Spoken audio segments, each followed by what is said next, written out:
Et puis parlons d'un autre chalet. Il ne se situe pas dans les montagnes françaises, mais bien à Bruxelles, juste derrière le site de Tour et Taxi. C'est une famille chinoise qui l'a construit en récupérant des matériaux dans la rue. Alors l'habitation n'est pas légale, c'est vrai, mais les autorités n'interviendront pas pour l'instant. Cette famille a quitté la Chine pour raisons politiques. Rencontre signée Samy Herman et Sofia Kotsoglou. Elle ressemble à une maison de poupée, petite porte rose, pelouse impeccablement tondue, allée en gravier, jardinière colorée. Monsieur Ma est médecin, il a fui la Chine avec son épouse et leur fille de 6 ans. Après avoir traversé toute l'Europe, la famille a trouvé refuge ici, en plein cœur de Bruxelles.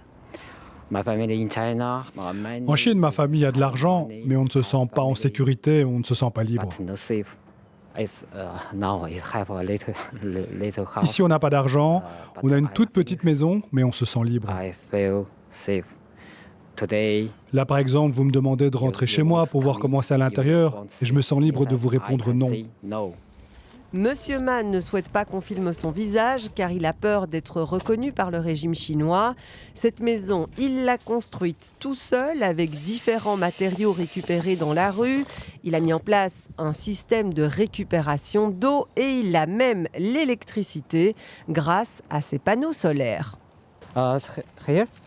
Ici, c'est la cuisine, une petite cuisine.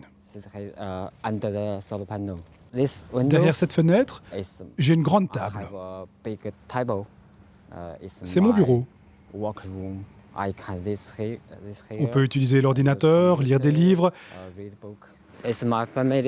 Ici, c'est la chambre à coucher de la famille. J'ai mis du double vitrage et donc il fait chaud à l'intérieur. Il n'y a pas de problème.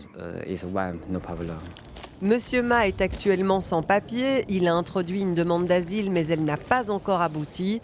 Et même si son chalet a été construit de manière illégale, la ville de Bruxelles n'envisage pas de l'expulser et certainement pas en hiver.